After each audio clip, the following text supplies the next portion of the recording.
Happy Wednesday. Okay, I think we're live everywhere now. You're live on Instagram. Yep. Happy Wednesday. Okay, I think we're live everywhere now. Jen, there's a bit of a lag.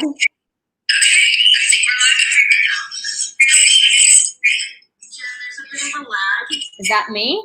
Yeah. Okay. Is that better?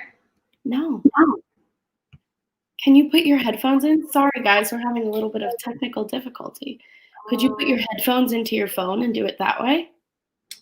Yeah, I have to get headphones. Give me a second. All right. I did my phone this time. Is that better? Yeah, I can't hear anything now.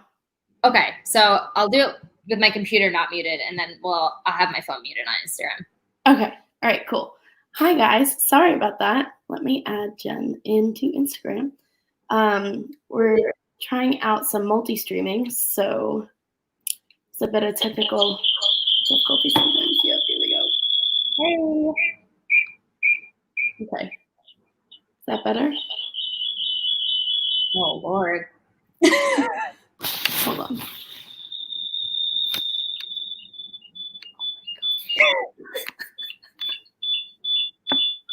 I don't know which one I should be muting. No.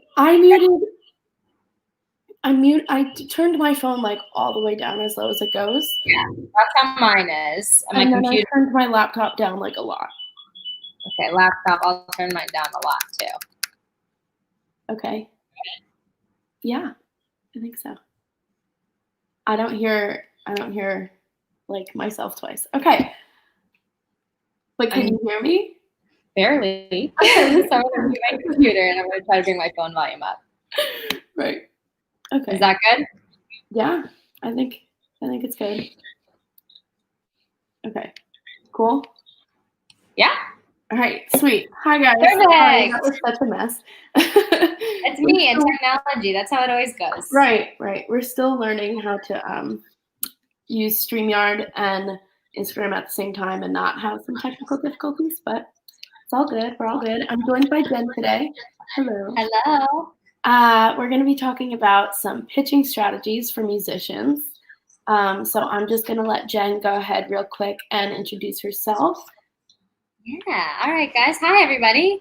I am Jenn O'Hagan, and I'm the PR director at Cyber PR. And I also work for a couple other music companies, but I think that's the only bit you need to know right now. Awesome. So yeah, Jen does a lot of our PR work. She runs all the campaigns, so you have probably worked with her if you've done PR with us in the past 8 months? 9 months? Ish. Yeah. Awesome. Okay. So I'm just going to jump right in. Let me wave at some people. Okay, cool. I'm just going to jump right into questions. Perfect. The first one is, how do you find outlets to pitch to? So I'm really grateful and really lucky that in joining and with PR, obviously at Cyber PR, I'm not starting from a complete clean slate. So luckily I have like hundreds of resources that I can contact, but when looking for new resources, and if I was starting out brand new, I would recommend finding artists that you sound similar to and see what outlets are providing coverage for them. And I would also make sure that you're kind of looking towards artists that are on the same tier as you, or maybe like a tier above. So if you have 5,000 followers on social media and you're looking at an outlet, and you're compared to an artist that has 2 million followers on social media, that's definitely going to have a different interest as far as the target resources that you're looking to contact. But I would say to kind of really find your niche in that capacity of who do you sound like, where are they getting coverage, and that's a great starting point in my opinion. Right. Yeah, I absolutely agree with you. Definitely looking at people you sound like, who are kind of, at the same level as you. It's definitely a good first step.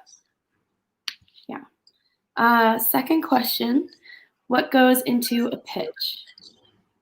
So in a pitch,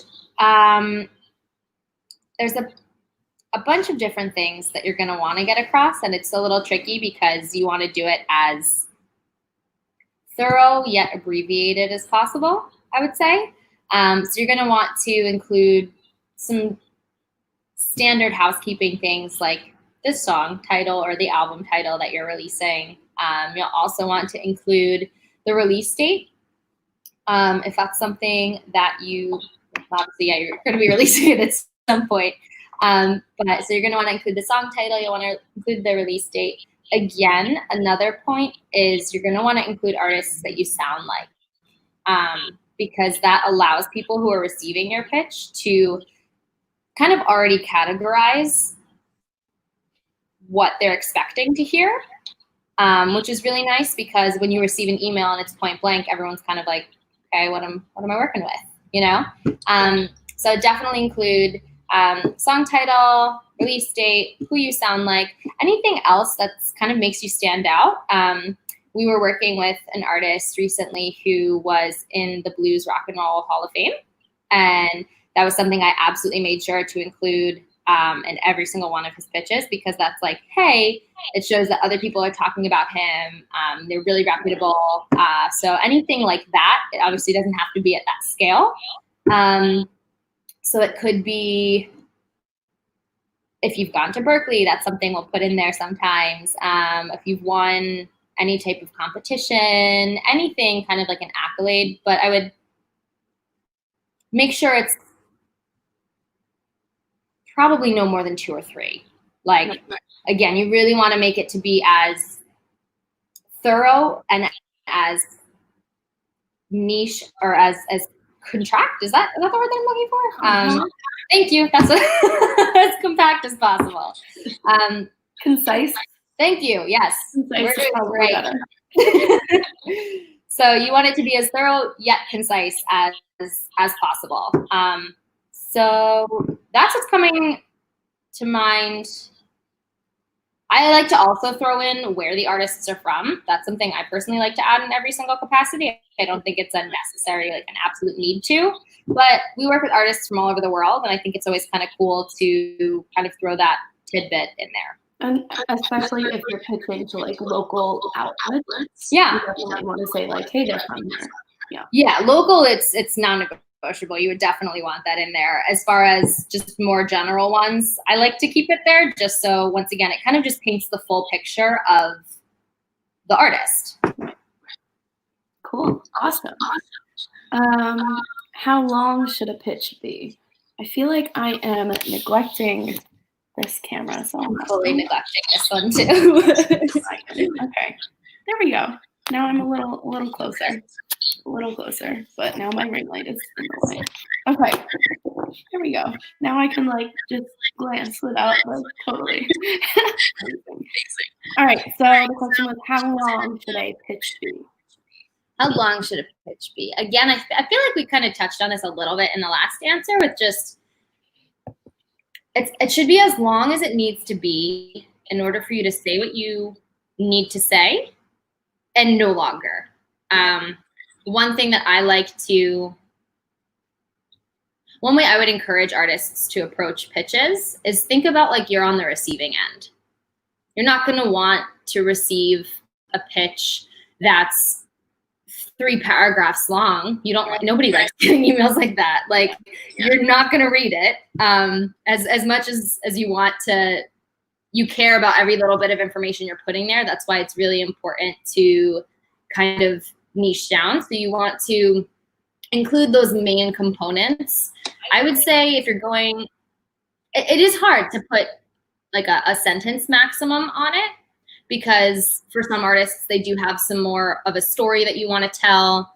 So everything that's important and nothing that's not, which is definitely really, really tough. But again, it's those pieces that people are going to relate to, pieces that are going to show you that either people are resonating with what you're putting out, people are, anything to give you reputability in that sense. So it typically tends to be anywhere between, spread out, maybe 6 to 10 sentences. Right.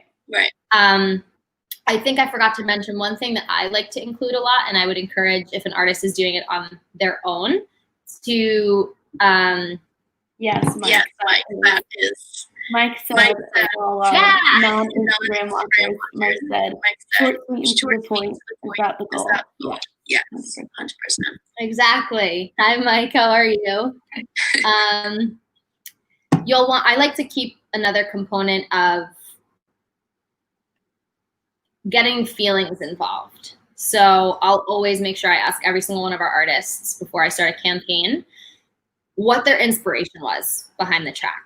Right. And I want them to tell me what's the message that you're hoping to get across here, because that's what people are going to connect with, right? And so if you are reading that in an email and you hear this is the message, even before you hear anything, you can connect with the song. Exactly. And if you hear it sounds like this person, once again, if you already like that artist, or even if you don't like that artist, like you can connect to the song in some capacity because there's that connection there. Right, exactly. So long story short, long-winded answer short, I would probably say, yes, you want it to be as concise as possible, but making sure you have all of the important pieces in there. I would not make a pitch more than 10 sentences. At that point, it's a paragraph, and right. nobody's a SoundCloud in there and images and a video, and you want to break it up and make it look visually appealing. Exactly. Lynn Spoils asked, how often should you pitch, before release, after, and at what point in the marketing timeline? Cool. Very good question. I would say we like to reach out in a dream world. It depends is the safe answer, because it depends on the types of publications that you're looking for. Some publications, they need at least a month of lead time before they would even consider running anything about you or your music. Right. So before you're going to be sending pitches, I recommend doing research, probably to be super safe, 2 months before your release date at all. That way you figure out who you are looking to contact. You have a general sense of that. You have a general sense of when they like to be contacted. You'd be surprised what you find out there. People honestly really give a lot of information about what they like to receive, how they like to receive it, and when they like to receive it. Mm-hmm. So I would say that's your bare minimum as you're looking forward to release. Say I'm releasing something in September. Now is when I would be looking and saying, okay, who do I think I want to cover this? Right. And that's the bare minimum amount of time, I would say. If you really want to be proactive, do it 6 months in advance, 3 months in advance. There's no harm in having more lead time. You're more likely to secure like a premiere. Exactly. Because especially if you're working with print, but I use that really selectively because sometimes it's like online publications. There's a whole other process that's involved there, and they plan out their content months in advance. I remember even freelance writers, I was communicating with this guy overseas, and he has his stuff fleshed out 2 months in advance fully. Right. So I would say probably once you're tying up the recording process, and that's when you should start. So it hasn't been mixed yet. It hasn't been mastered yet. That's when you should probably start looking, okay, as far as PR, if I'm doing PR, who am I going to be contacting? Where do I want to try to get placements for? Because then it gives you all of that time to do that research. One common mistake, and you totally didn't ask me this, but I'm going to throw it out there anyway, is when people don't give themselves enough lead time. We find PR is often an afterthought.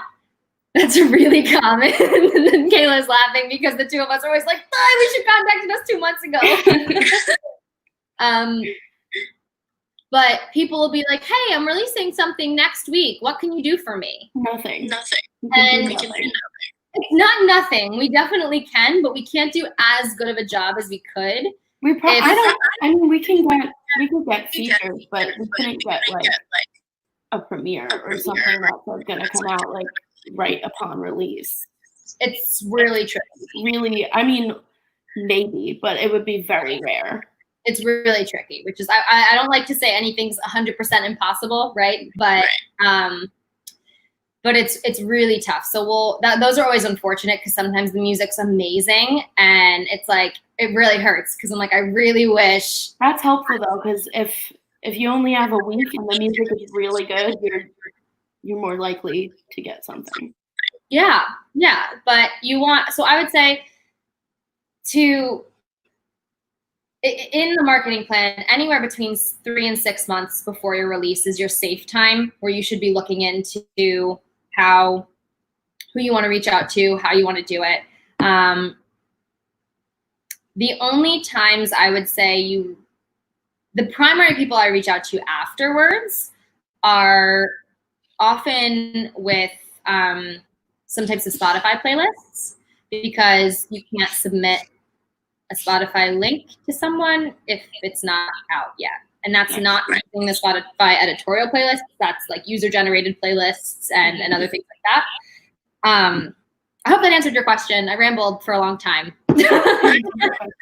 Cool. Okay, what's my next question? How personal should a pitch be? My gut reaction to say would be as personal as possible, but within reason, right? They don't need to know that you stubbed your big toe when you were 4 years old and had to go to the hospital and do all these things. But make it like when you are marketing your music, you're also marketing yourself. And they are very much hand in hand. So anything that you are sharing on the music front, talk about your experience. Talk about anything that people can relate to on a personal level. So I wrote this song in my bedroom. Who you're contacting, it might be that could maybe bring something up for them. Like, oh, I remember the days that I used to mix in my bedroom or things like anything that. Anything that could, resonate. Exactly. So whether it's that or fresh off of a complete and utter heartbreak, like everybody's had their heart broken at some point, or if you haven't yet, it's going to happen. And I'm very sorry.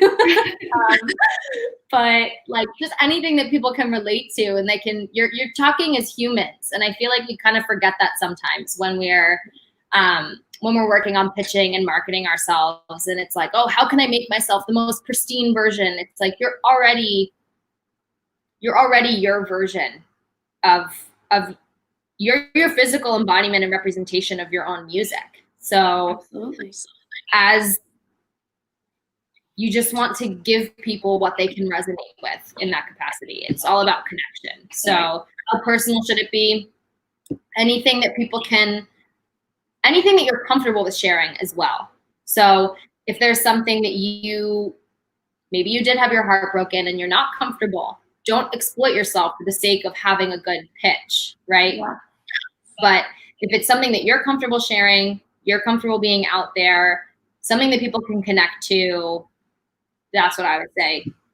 Yeah. For how personal. I agree. On the flip side of that, how personal should you make it to the outlet that you're pitching to? Like if you have a name, obviously use it. Yep. So you're gonna want to, once again, as personal as possible. Nobody likes to be an afterthought. Nobody likes to be some email number 49 of the day. And anything that you can do to make someone feel special just increases your chances of getting a response. I want to say twofold. I want to say tenfold. Like, whether just show that you care as well. So spend time poking around their site, find out who if there's an article that they wrote that you really enjoy, if there's an artist they specifically reviewed, say, once again, if we go back to what we were saying earlier, it's someone that you sound like and you always get told that you sound like, you can, in your email and in your pitch, be like, hey, I noticed you reviewed so-and-so. They inspire me, and I've been told I sound like them. Maybe not exactly using those words, but like putting that out there and showing that you've taken the time to do your research and that they aren't just another number for you. Because nobody, once again, put yourself in the person's shoes who is receiving that email. Nobody likes to be a number. You wouldn't want to be like, hi there, especially if it's easily found. If you have a website that there's an about me and your page is right there and your name is right there, the fact that somebody didn't care enough to click through and just discover who your name is, like what your name is and who you are, right? Like, you want to make it as special and as pointed as possible. If they have already reviewed your stuff, link to the stuff they've already reviewed for you too, so that they know that you're not just Joe Schmo walking in on the street saying, hi, come look at my stuff, because that's literally everywhere. I heard he's a good guy. I don't know. I love that. Lynn Spoiled asked another question. What would you advise against or advise that people not spend time on during PR/marketing for a new artist? My best one would be do it yourself. Don't waste time looking for a PR company to hire. I would just dive in. What would you advise against not spending time on a PR marketing wise? I would like a little bit more of clarification from that question before I feel like I can answer it comfortably. What are you talking about? Are you talking about writing a press release? Are you talking about what types of resources are you reaching out to? Are you talking about reviews, premieres versus features and Spotify playlists or playlist features? Yeah, if you can give me a little bit more as to some of the things that you're thinking of, I'd be more than happy to answer that for you. Awesome. So I will put another question up while she clarifies. How many times should you follow up? Oh, wait, pause. What do you find people spinning their wheels wasting time on that you're not having now?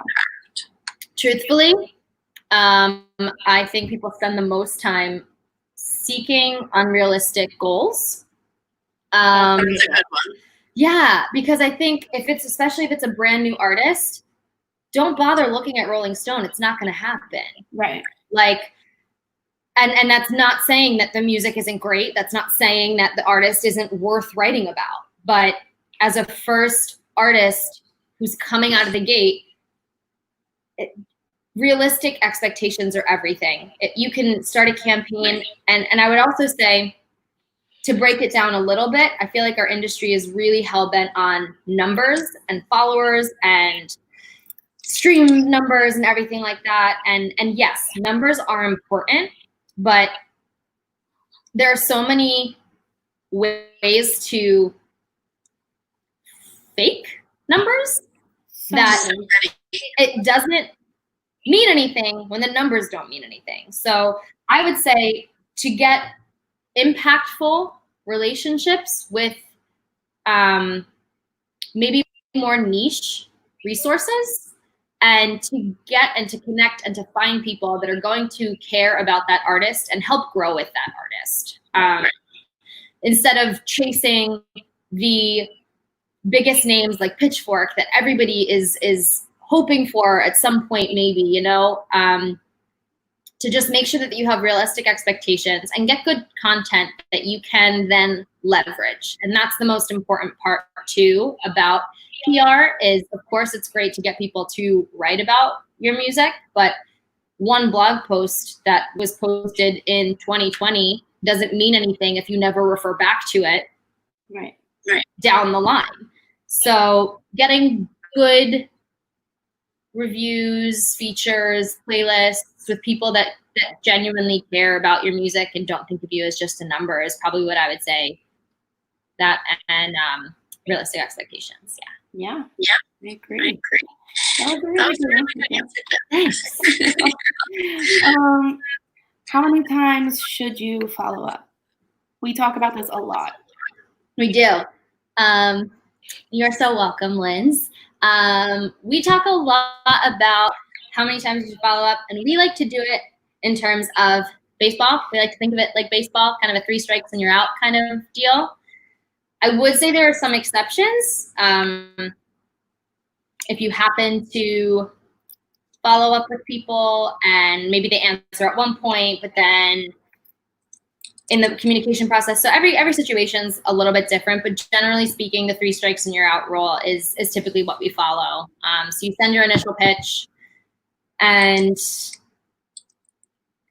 depending on how they've interacted with that, whether they don't answer, whether they open it, whether they don't open it, anything like that, and we can go through. I know Kayla, I think, wants to ask how I've become such a great internet stalker.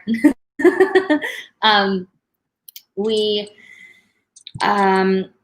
typically just say three and you're out. At that point, they've had ample amount of time and you've spaced them out accordingly. Typically it's once a week. I usually leave a week in between my pitches unless there are other types of engagements going on there.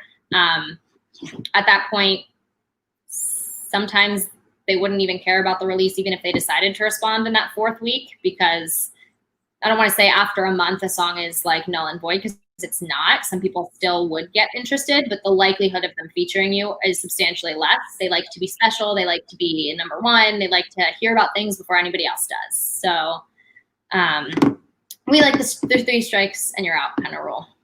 Yeah. Sorry, I'm horrible at being concise. I didn't even know that word like 10 minutes ago. Okay. We knew it. We just couldn't access it. It was like in a different part of my brain. It was on vacation. Are there best times to send a pitch? I typically like to send them early morning. And by early morning, I mean I actually write them the night before and I schedule them to be sent the morning, because I feel like we start our workday a little bit later than some people. Yeah. So when you get to approach the UK and where other people might be reaching out to, I typically have it go out like 8 a.m.-ish EST. That way it's maybe a little before some people are in their office, but they can see it as soon as they get in. Don't send them at 11 p.m. Nobody wants that. Once, like, I'd say even though our industry is a little bit more flexible in terms of work hours, stick generally speaking to your common work hours when you'd like to contact people. You don't know who you're reaching out to, if they have a family, if they're at dinner with their family and they're going to see a thing pop up. And then it just kind of gives a reason, I don't want to say to have a bad taste in their mouth, because it's not really, but like, I don't want to get an email at 7:30 p.m. on a Friday. Like, nobody does. So again, it's the common sense factor. Like, think about when you would like to be contacted, the best time when you would like to. So I typically aim for early morning. And for other non-morning people, there are fantastic tools you can use to kind of get those emails out there at the optimal time. Google Schedule is great. Boomerang is amazing. And yeah. Do you want to talk about Boomerang a little bit? Sure. Boomerang is what I alluded to a little bit earlier, where how I feel like I've become such a stalker, because it's legal because they have a program for it, but you can pick and choose like so many different things with Boomerang. So you can choose when you want to send your email. You can choose when you want it to return to your inbox if they haven't responded, which is really cool because as a publicist and as a PR manager, you're contacting tons of people all the time, and my inbox can be a really scary place. So the fact that I don't have to kind of search through and figure out who hasn't answered and what was this for again, it really is awesome. It's set it to recycle back into your inbox. But the extra little tidbit about it is that you can assign a read receipt to the email. and it'll literally tell you if the people are opening your email, how many times they've opened it, if they've clicked on the links, if they haven't. So yeah, it feels like I'm a little bit of like a private investigator. And I just kind of stalk people and I'm like, hey, are you interested? Nope, great, I'll contact you like this. So based on that information, it is really important because you can figure out how to gauge, for lack of a better term, I guess, how hot the lead is. Right. Right. So if someone has opened it and clicked the link, they've already heard it, that shows that they're more invested in the content that you've sent them from somebody who hasn't even opened your email at all. Then you also know maybe you're going to spam. Maybe you have to try something else. Maybe you have to try a different method. Maybe your subject isn't as compelling as you want it to be. So you can kind of go through and deduce where you might be having issues along the line with all of that information. Absolutely. So yeah, Boomerang's the best friend. Yeah. It's like super affordable too. I think it's like $15 a month. Something like that. Yeah. And but they also have a version where you can send like, I'm blanking on the number. It might be, oh, this is horrible. It's either 10 or 100, and those are really drastic numbers. I'd say probably 10. Probably 10. I think it's probably 10. But it could be 100. Who knows? Alex. Oh, hi, Alex. How are ya? Yeah. So just so everyone knows, on any platform, whatever platform you are watching us on, you can submit questions in the comment section, and I'll either see them on Instagram or I will see them inside of the little StreamYard dashboard where I can see everything. So we're going to keep going, and I'll just write some questions, but feel free to throw some up. Awesome. What is better to send, a Spotify link or a SoundCloud link? Oh, in a pitch, kind of depends what you're going for. Like if you're submitting in a pitch just for a blog feature, not a playlist. Yeah, pitch for a blog, 100% is going to be SoundCloud. It's substantially easier for people to interact with that than it is Spotify. The only reason I would say to use Spotify is if you're doing a Spotify playlist, or if for whatever reason they've specifically asked for a Spotify link. Right. SoundCloud is the industry standard. I don't 100% know why, but it is the preferred. The only other options I'll see typically are a Dropbox link where people can download the information. That's typically for like online radio platforms mostly. They'll want either a WAV file or an MP3 file that they can download via Dropbox. So those are kind of going to be those are going to be your two main resources. Definitely SoundCloud over Spotify. You don't need to have crazy numbers on SoundCloud. That's one thing I feel like is important to notice. They're not looking at the amount of followers that you have or how many tracks, or you don't have to worry about growing that platform. It's literally just their preferred means of receiving the content. So you can create a SoundCloud, do nothing with it other than upload private tracks to send to blogs, and it'll be fine. Yeah. Absolutely. Awesome. What are some differences between pitching a song and a video? So I'll be honest with the community. You gave me a little bit of a heads up with some of these questions. And this is the one that I was kind of like racking my brain about, because there's a difference in essence, but it's not a huge difference. It's not. And what you're trying to achieve in the same capacity is you're pitching the story in both realms. So when it's coming to a song, you want people to know what they're getting into before they hear something. So like I said, you'll talk about who it sounds like. You'll talk about what the inspiration was. You'll talk about the message or the meaning behind the song. When it comes to a video, you'll want to talk about the story that you're conveying with the visuals. So, and long story short, you're answering the question, why should somebody care? And usually you care because there's an emotional component there. So whether it's, we recently had somebody we were working with who they had a really, really cool video. My favorite part about it that I included in every single pitch had nothing to do with the actual video itself. They flew back from America to Italy to film this music video. And I thought that was amazing. So amazing. Exactly. They did it in like 5 days. It was so crazy and so cool. So that's something that's super interesting. And then even apart from that, it also shows that this isn't just a hobby for these people. Like if you're going to leave your country to go elsewhere to film a music video, there has to, unless you are rolling in it, which maybe you are, like there has to be a reason for you to do that. So like, what's the story there? Get people intrigued. Yeah, so I'll talk about the visual components a bit, what the story of the visual is telling. But again, it's what people can feel. What are they going to resonate with? Right. Right. That's my non-concise answer for that one. Awesome.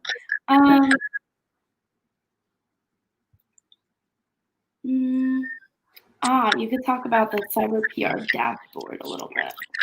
All right. Do you have anything in particular you want me to talk about? Just the function of it? Or? It's like a general overview of like what it is, how it works. Cool. So one of the key things that we'll do at Cyber PR with our PR campaigns is you have a live dashboard that you can log into and we log into, and we keep you posted in real time with what we're doing. So we'll send you all of the resources that we're pitching your music to, and usually it'll also have links to those resources on social media, so you can connect with them. And PR really is just forming relationships. And so when we give you the social links and things like that, you are wanting to connect with them on those platforms to form your relationship with the resources. Absolutely. So that's why that's important. But we can also, you can go in there, then that's where I'll post, like if we secure an interview for some of our artists, we'll put the interview questions in there and you can see it. So it's really where you get to get hands-on. And this is where you get to be our stalkers, right? I spend time stalking other people and you get to stalk us. And you can see what we're doing, who we're contacting, how many times we followed up. And I personally like to get in there at least twice a week. Sometimes it's more, just to get in there and really make sure that it's updated. You'll see links to the playlists that you're featured on. You'll see links to the blogs you're featured on. Yeah. We even put a new follow-up in there. Yeah. So that's what I'm saying. You can see when we're following up, how many times we're following up.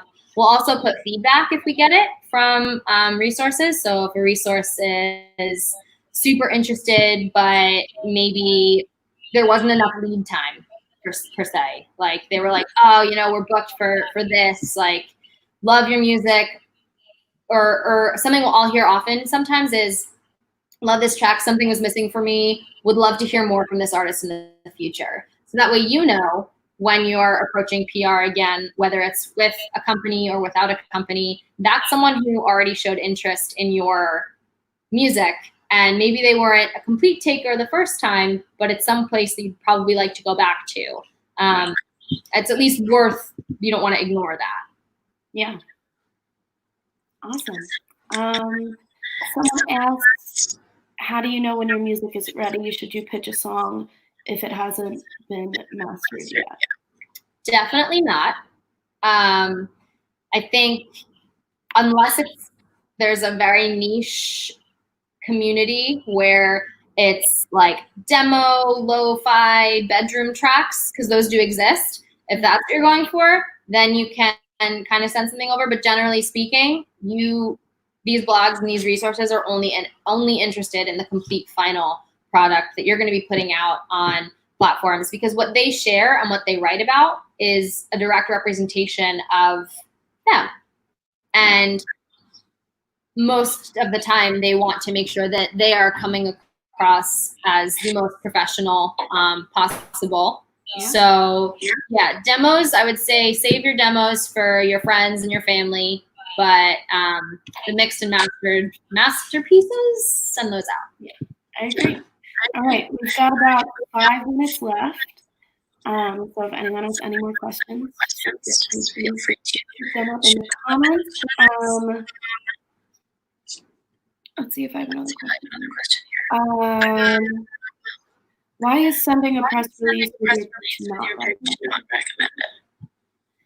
So the reason I would say, and this is kind of just the overarching theme, is like press releases don't typically have that emotional component in it that will get people interested in opening your track or getting really engaged with your music. Some resources will specifically respond and then ask for one. I've had that where I'll send a pitch and then they respond and they're like, hey, love this. Do you have a press release that I can send over, or I'll publish a press release about this. So I definitely don't ignore it completely. Definitely have it on the back burner as something in your toolbox that you can kind of whip out when it's requested. But it doesn't give them usually anything to bite into. It's very cut and dry. It's very, this is happening, da da da, like, you know, and yeah, literally, there's nothing to buy into. There's none of that, the emotional component that people are really gonna resonate with is what I find. Right. I completely agree. What emotional aspects of a song would blogs be most interested in? A backstory or a message, etc.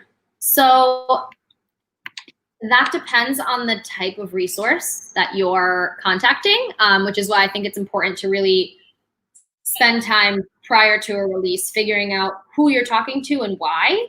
And there's one resource I really like to work with who their main message, they're not really into promo. They accept guest posts from people, but they're really interested in the story, that specific resource, because they are interested in, it's a female blog, and all they want is to connect with other women on like deeply emotional levels. So we had an artist that we worked with who I helped curate this very, very feminist post about she was a very feminist artist and why that was important to her. And so in that capacity, you're 100% pitching the story. You're pitching, the music's almost like just a little additive there. But generally speaking, when you're sending out those initial pitches, you want to tell the story of the song. Unless there's a reason to tell the story of like the person. If it coincides, great. But generally speaking, it's give a little bit about the artist, unless there's like something massive that they can like sink their teeth into, whether it's like a tragic accident that you had that inspired you to do X, Y, and Z. But primarily what I like to do is talk about the message of the song. Unless, like I said, there's a reason or the resource requesting otherwise. Right. Good question, Alex. Awesome. Okay, well, I think we can wrap up. All right. Jen, you did awesome. Oh, thanks. Jen was amazing. Jen gets so uncomfortable doing live. Thanks. Much appreciated. Yeah, of course. Thanks for joining me. This was fun. And I think Matt will either be on tomorrow or Friday. I'm not sure if we've changed that day of the week or not. But I will see everyone next week. Great. Thanks for having me. Bye, guys. Thanks again, Jen. Bye.